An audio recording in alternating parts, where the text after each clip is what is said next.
A Swift Kick in the Ass, episode 83. All big changes start with a swift kick in the ass. Join the journey of lifelong friends, John Curren and Tom Stewart, as they make conventional thought bend over and take a boot to the keister. Warning, listeners may notice a force equal to or greater than needed to get your ass moving. A swift kick in the ass, living life on your terms. Welcome, I'm Tom Stewart, and I'm joined with my lifelong childhood friend, John Curren. And today we're talking about working with what you have. And this all stemmed from a meme that John posted on our Facebook page. John, why don't you tell him about this crappy situation that you so pleasantly displayed? Yeah, I mean, not to get graphic or anything, but here I am sitting on the can, and I look, doing my business, and I look over, and I notice that there's just one sheet of toilet paper sitting on the roll. And I was thinking, what the hell am I going to do now? Luckily, I had an extra backup roll right there in the bathroom, so it wasn't really that big of a deal. But I think that this applies to life in a lot of ways. You're in a crappy situation. You got to work with what you got. You got one little sheet of toilet paper and a huge mess to clean up. What do you do in those circumstances? Oh, John, I know what to do because my father told me this when I was a little child. He thought it was funny. My mom didn't think it was so funny, but he showed me the survival guide to if you only had one piece of toilet paper of how you wipe your butt. So what he proceeded to do is he poked his fingers through the one sheet of toilet paper, and where every finger was, he took out a little circle of toilet paper. And then he said, you wipe your, it fit kind of almost like a glove over your four fingers there. He said, you wipe your butt, and then you use the little pieces of toilet paper to clean out from underneath your fingernails. Now, as a little kid, I thought that was hilarious. My mom didn't think so. And as I look back now, it's pretty stupid. But when you brought that up, I thought of that joke that my father told me. You sure it was a joke, Tom? Yeah, I don't know. Maybe he was being serious, but... it's like, wash your hands later. It was kind of like the kid that we played a trick on in high school with the giving him the Mexican water. Oh, yes. That was good times. And guy comes running in, about 2 days after he had this big bottle of Mexican water that we gave him because we drank his purified water. Right. Because in each of the hotel rooms, they would supply you with bottled water so you didn't get sick. Well, me and John, being the ass knuckleheads that we were, we drank his water, and we thought it would be funny to spike his with the Mexican water, which he was a jerk, so we thought that we were justified. Yeah, we thought we were justified. Kind of regret it a little bit, maybe. Not at all, because it's given us great stories. Yeah, but anyhow, we were in the room, and all of a sudden there's a pounding on the door, and Tom answered the door, and it was the guy. He's like, "Get out of my way!" And it basically, I remember Tom kind of flying away from the door, being pushed away from the door, and he ran right into the bathroom, and he was there for, I don't know, an hour or so, on the toilet. But and you forget that later on that evening we were on a balcony, and I looked down and there was a little Ziploc baggie, and inside it was some poopy drawers. Yeah, well, and I proceeded to toss it on the balcony that was right above us because I heard some guys out there whistling and talking. I threw it, and all of a sudden you did the whistling was just interrupted quickly, and oh, coño, what is that? Yeah. Well, this is really a graphic episode, isn't it? But I just remember the guy before he disposed of his poopy drawers, as he said. He turned the shower. We heard the shower running, and we're like, hey, what happened? And he's like, oh, Montezuma's revenge got me. He says, I didn't want to mess with cleaning up, so I just went into the shower. Turned the shower on myself. It wasn't even worth trying to use toilet paper. So, it's again, I think it applies to working with what you have. And sometimes, even if you have a whole roll of toilet paper, It's just not worth the effort. You got to bring out the guns, the water guns, and clean up the situation. I know we're making a lot of jokes around here and kind of potty jokes about it, but I think it really does apply to life. Going back to that moment that started me off on a good financial path. Here I was, 240 grand in debt, and I was feeling depressed about it. In fact, I thought I was going to need to see a doctor to get some type of medication because I just felt I was depressed about the situation. But the more I thought about that situation, the more I thought medicine wasn't going to do anything for me. It was my taking responsibility for where we were financially and doing something about it. I was responsible for solving the problem that I created, that my wife and I created. And it was at that moment just acknowledging that, hey, you know what? You're in a crappy situation and you feel bad about it. Just acknowledging that, I think, can help you recognize that there's no other way around it but to fight your way out, to clean up the situation the best that you know how. It's not easy. It's not even pleasant really to talk about, especially, I know that when I was deep in debt, most of my friends and family really did not know. They knew that we're having some difficulties, but they did not know the extent of it because we were embarrassed and we felt bad about it. And, regardless of how you feel about a situation, that doesn't change anything for you for the better. It's not until you take responsibility, you own up to the situation, then you use whatever resources you have to help get you out of that situation, whether it's a financial situation or maybe it's a relationship. Maybe you're in a crappy relationship. So sit down with that person and talk to them and try to work things out. Take responsibility, have discussions, work towards something better. And if they're not willing to work with you towards something better, then maybe you need to go at it alone. I'm not the one who's going to make those type of decisions. I know I've made plenty of my own mistakes in the past. I just think this is something good to think about. John, where I work in a Hispanic broadcasting company, and a lot of the guys I work with are from Cuba or, other smaller places like Dominican Republic and places that don't have a lot of resources. And these guys are very, they're like MacGyvers. They grew up in an atmosphere where they didn't have anything. And the stories that they tell me just blow me away with, some of the inventions they came up with or some of the people that they lived next to that would, come up with these contraptions and everything that you wouldn't even think of. But one of my mentors, Ernesto, who was from the Dominican Republic, I used to call him the Dominican MacGyver because he could, he went to places besides being where he was from. He grew up with limited resources, but he would go to countries, in South America, to fix transmitters and to install these antenna systems, and they had limited resources. And sometimes he would be on top of a mountain somewhere. Literally, he'd have like a little boy with a oxygen tank, and Ernesto was kind of a heavy guy, and he'd walk to the top of the mountain, get to the transmitter site, and find out he didn't have what he needed to do.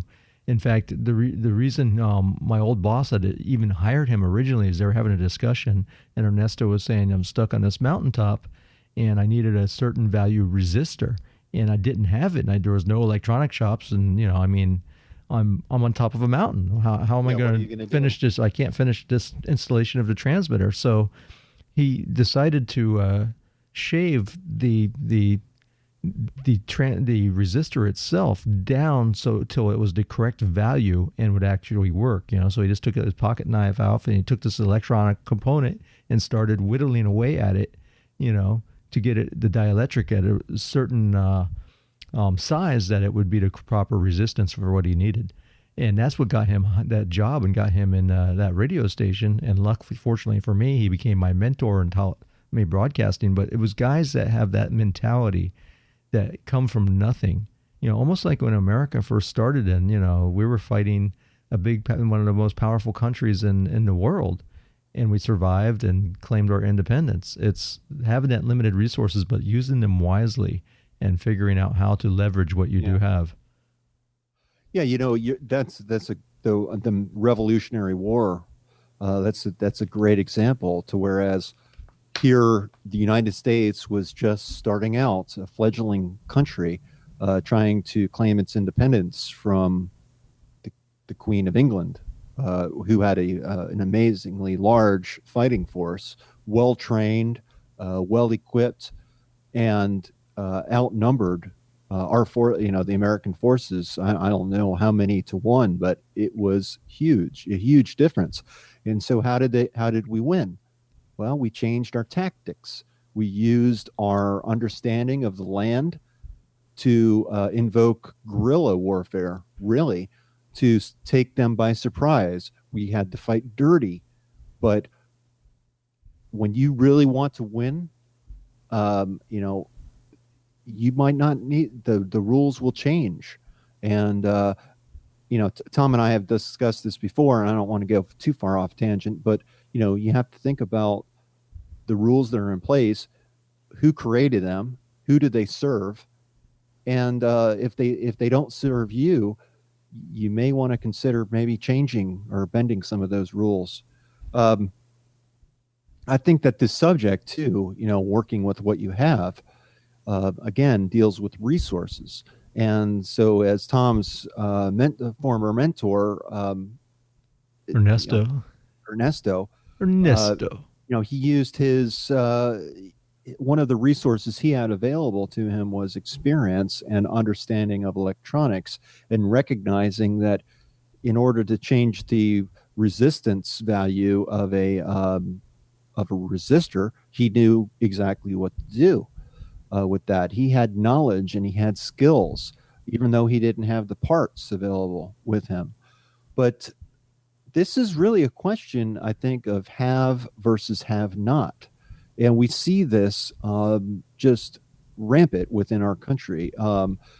If you watch any TV at all, you'll see you'll see different groups of people who have become famous, Kardashians, about what have they really done to earn that fame, besides having a TV show and doing a lot of stupid crap and having that big no butts. one really wants to admit that they care about. I will be first and foremost to say I have very little knowledge of them.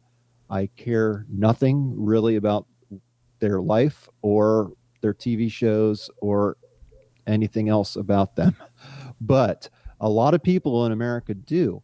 And because of your interest in them, or people's interest in them, that just makes them richer. It makes them more famous. It serves their purpose. Does it serve yours? I guess is the question. Think about how you're spending your time. Are you using it to further your goals, to make yourself happier? Or are you just saying, I don't have what it takes to get what I want, so I guess I'm just not going to get what I want, and having a loser's attitude and a defeatist attitude? The truth of the matter is that none of us has everything that we want, and we're all in different positions in life. So what one person has, maybe the other person has it, or maybe they don't. You could have all the money in the world and not have any love in your life, or you could have all the love in your life and no money, no resources, no power. Who's better off? I don't know, but for me, I think it's a very personal decision, and it's a personal view that you need to come up with on your own. to say what you want out of life. And if you want something bad enough, look at the resources available to you to help you get there. That's really the root and core of working with what you have. Well, John, you hear a lot of these stories with entrepreneurs. One of the most popular that I can think of is off the top of my head is Richard Branson from Virgin Airlines, and he had started his record label, and he already had a little record label, I think, when he started Virgin Airlines. And from what I understand, is he was going down to the Virgin Islands to see a girl, and for whatever reason, his plane got delayed and he couldn't catch a flight. He was flying standby or something. And he said there was a bunch of like 10 other people that are waiting, to fly standby, and there's not going to be any planes until like the next day. And he saw a small charter jet, and he was like, well, if we have enough people, we could charter that jet. And he made a little sign that said Virgin Airlines. And he went and got those people together and got them to all contribute in. And that was his first official entry into Virgin Airlines. He knew nothing about that business, and he dominated. But he used his ingenuity and the limited resources he had, which was a marker and a piece of cardboard, and started one of the biggest companies in the world. Yeah, it's funny. That reminds me of a story my dad told me when my dad did not finish college. He did not graduate from college, but he did go to a college for, I think, a few semesters. And he said that when he was away at college, he needed to go home, or was planning to go home on break, but he didn't have a car to get home. He didn't have friends who had a car. He didn't have that resource available to him. So we put up a little 3x5 note card up on the bulletin board that said, wherever he was, to Springfield, Illinois, which was where he was going. It will cost you this much money. And what he did is he gathered a list of other students he wanted to come home, wanted to ride home, and collected money in advance from them. And then he bought a cheap car. Little do you know that your father created Uber.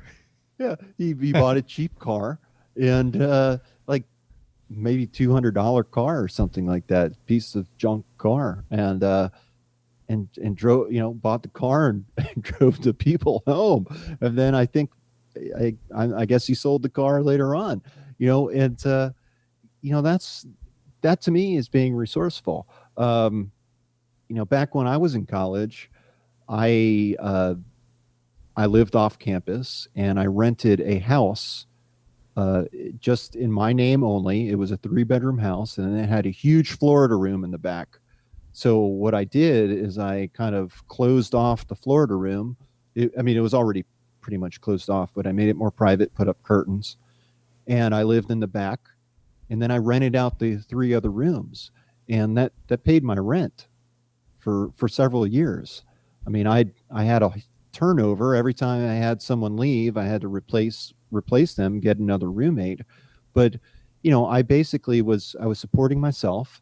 I didn't have enough money to live really in that neighborhood, so I just used my ingenuity. I used my resources. I placed ads, and I got roommates. It was pretty easy, and I basically lived rent free for about 2.5 years. That's thinking your way through the problem. It's somewhat kind of related to the life happens story. When you're trying to meet some goals, life always throws different challenges at you, and you have to think about these challenges in a different way than you've been able to think about them in the past. In my situation, things were happening, whereas I couldn't just throw money at them to solve my problems. I couldn't get a new refrigerator. I couldn't get a new microwave. But I learned, I looked for loopholes. I looked for other ways to get the job done. And in my case, it was basically it was more of a learning experience more than anything. didn't cost me a lot of money to fix those problems once I had an understanding of what the problem was and learned on my own how to fix it. John, sometimes it can be a blessing in disguise to have limited resources because, as I was talking about before with Ernesto, these guys had to use their ingenuity, but it helped them get through life for everything. Yeah. And this happens in everything. Sometimes if you think of you're building a project at your house and you got to have all the proper tools, then you're going to Home Depot and you're buying saws and hammers and all these supplies, and you think you got to have the best, the latest and greatest in order to build what you want.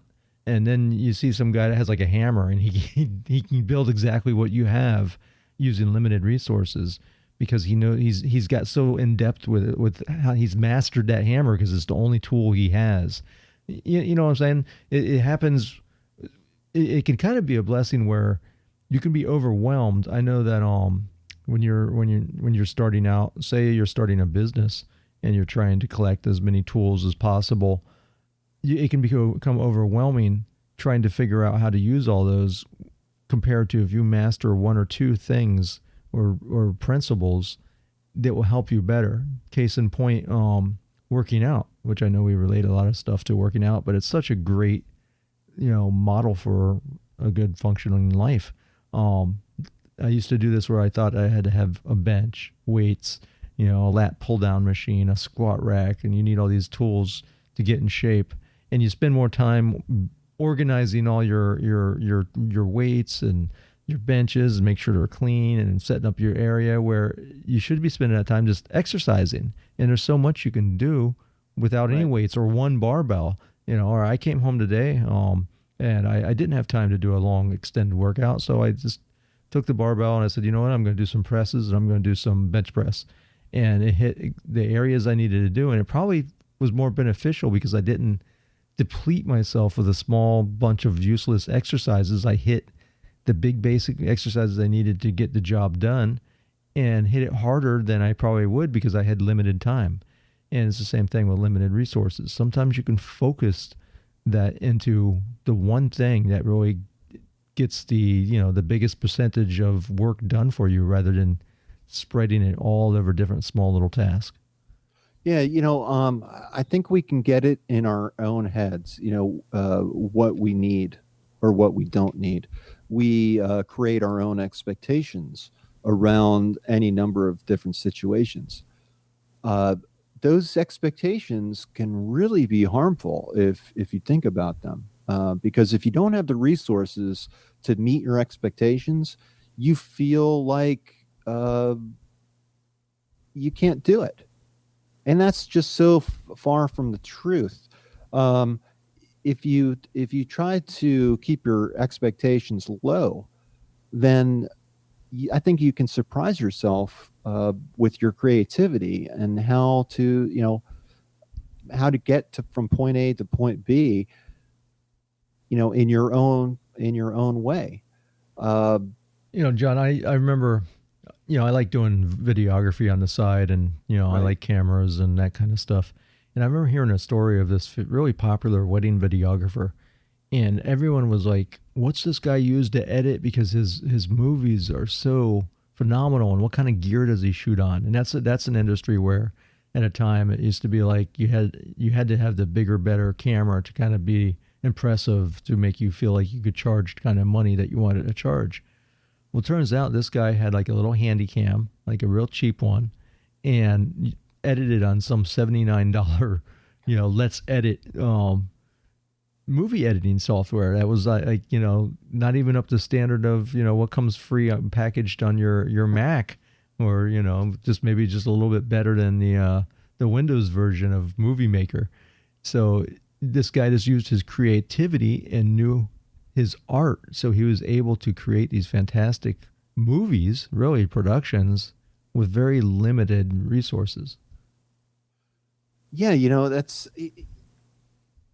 we are so resource focused, aren't we? We always feel like we have to have the best, but sometimes you don't need the best. And when you're facing limited resources, you have to make decisions on where to put your money. And I'll tell you, digging myself out of a huge financial hole, that was the key, really, to getting out of that hole, was making the right choices, changing my lifestyle, and recognizing that I, when I go into a grocery store, I used to pick the name brand foods, especially the ones that I grew up with. I knew I liked, and I just went with the name brand.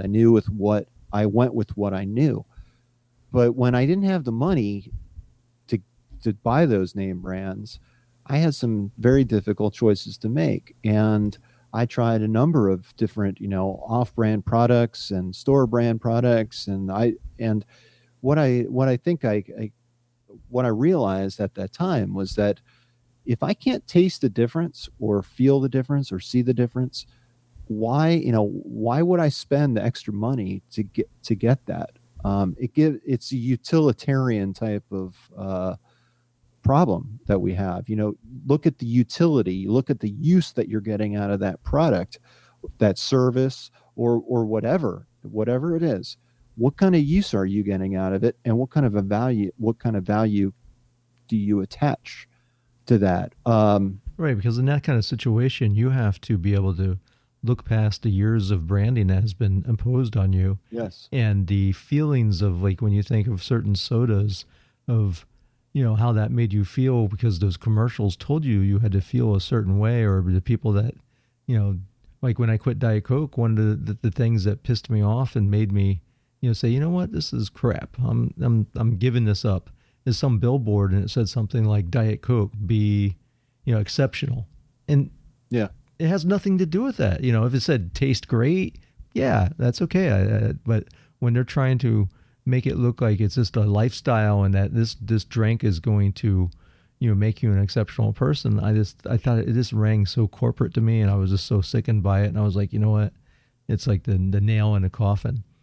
But John, is this also? I think if you target the resources that you do have for maximum impact, and you could think of this when one of the greatest stories, which I couldn't believe you had never truly watched, which you told me a little while ago, was Star Wars.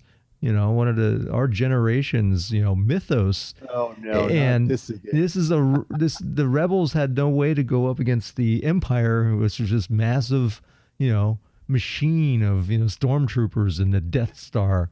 And how did they beat them? They targeted one little small area on the Death Star to blow up, and they sent their ragtag team of rebels in there. Of course, it's the little guy versus the big guy, and everyone loves that kind of story. But it's true. That's leveraging what resources you do have and using them for maximum impact. And John told me a couple months ago, he's like, yeah, I'm going to watch Star Wars with my kids. I never really watched it. And I was like, what? How could you never really watch Star Wars? You were there with me when I saw Star Wars for the first time. I'm just not an avid fan like you are that, knows every line of the movie and every scene and can apply it to my life. I just, I'm very low on the totem pole when it comes to fans and stuff like that for Star Wars, but I think it was a great movie, and I think it was a great hero's journey, example of the hero's journey, but yeah, I was bewildered when you told me you had, that's. Come on now. We know you have a lightsaber in your closet still. No, I don't, but my son does, so I can always play with his. I'm sure the Princess Leia, outfit comes out every now and then. Well, wait a minute, that's another subject. But no, it's we have. Going back to the brand issue, and of course, Star Wars is a huge brand, but we come to identify with these brands, and they do become a part of us. So, if we're not able to wear a certain label on our clothes, if we can't eat a certain type of food, a certain branding of food, or live in a certain type of house, or drive a certain type of car, it really can affect you at a very personal level, because we identify we you know with the status or the prestige or whatever goes along with that particular brand. Uh, when we have to make changes in our life, to whereas we can't afford that brand anymore. We can't drive that luxury car that we used to drive, or we can't wear the label of clothes that we used to wear. We have to make changes. We have to change the way we eat because of finances, or because of it doesn't have to be because of finances, but it could be on any number of other reasons. When we have to make changes in our life, that hits us at a very personal level, and it can be very humbling. I think going through that, having gone through that myself, and it's really easy to start feeling down about yourself. But let me say, there's no reason to feel bad about yourself because of changes that you have to make, especially if you're making them for the right reasons, that you're going for a certain goal, and you have to make sacrifices, you have to make decisions, and you're living with those decisions. I see nothing wrong with that. In fact, I commend you for doing that, for looking beyond the branding, looking beyond the labels, and moving towards what you really want out of life, looking at the big picture rather than the small little place that you're trying to hit on the Death Star. Come on. Okay, I'll throw another big movie reference from the 70s at you. Rocky. Well, actually, we'll move into the 80s, because it was probably Rocky 4 when he fought the Russian, right? When they showed Rocky kind of go back to his roots and start almost doing like CrossFit. Before CrossFit was around, he was taking, chopping wood and running through the snow and flipping tires and doing pull-ups on wood rafters and stuff like that. Meanwhile, the Russian guy was played by Dolph Lundgren, had like steroids being pumped into him, had doctors monitoring him while he ran the treadmill and lifted weights, and it showed that opposition. Here's Rocky chasing chickens around to get his speed, and this guy had the highest tech stuff, but because Rocky was supposed to be pure, because it wasn't artificial, he eventually prevailed. Yeah, he earned. Rocky is a great example of life change, isn't it? Because what it taught us, especially Rocky 1, is that the underdog doesn't always win. Sometimes they get the hell beat out of them. But he went the distance. He tried. But he went the distance. Yeah, you're right. And yes, you're going to win. You're going to have you should want to try to win, I guess. But also it's more than just winning or losing. It's the fight that you put up, and it's what you go for that matters. It's in working with what you got. Look at Rocky as an example. Not using the fancy equipment, using what's around in his environment. Jackie Chan is really known for that, isn't he? In the films, he's not. He was one of the first ones. Correct me if I'm wrong. I probably am wrong, but he used props from his environment in his fight scenes. Oh yeah. He would fight with jugs and benches, and if he was cooking dinner, he'd fight with pots and pans. Absolutely. And I think that's the key here. The key point that we're trying to get across is that we all have some type of resources available to us in one way or another. They're not equal. Life, the battles that we have to fight, we all don't share the same tools, but we have to use what we have. there's a story back when I used to work for the Veterans Administration Hospital a long time ago. I remember one of the first meetings I attended. Actually, it was my first day on the job there. I was in this meeting, whereas all the regional directors were coming in, from all these different states, all these various medical centers were gathering for an annual meeting, and I was charged with taking notes. And all morning, I was sitting there listening to these men and women talk about their organization, talk about their hospital, talk about what they're doing. And I tell you, I was starstruck. I was in awe of the power and knowledge of these people. And then we had a break. And, this brings us full circle back to the bathroom break. I guess I've learned a lot about myself in the bathroom. I bet you have. But we won't go into details there. But so, we're taking a bathroom break, and, all the guys are lined up at the stall. And, lined up, against the wall. And I'm thinking, you know what? These guys are just like me. They're talking about their families. They're talking about things that are important to them in life, their hobbies. And it just kind of dawned on me that, these guys in the men's room talking about their careers had been going at it a long, long time. They had been in the business for a long time. They had a lot of experience under their belt. They had time to gather resources, to build their resources, to build their power base, to build their knowledge. Here I was just starting out with a formal education under my belt. I was decades behind them. But at the end, it all balances out. I just had not had that chance to get there at that point. And there's nothing wrong with that. That's just the way life is. And if we're, the world is so competitive, and we're always trying to compete. It seems like, compete with our next door neighbor because maybe they got a new car or moving to a new house. They have something better than you do. But you don't have to run that race if you don't choose to go that way. My suggestion is that if you're going to compete with anyone, compete with yourself.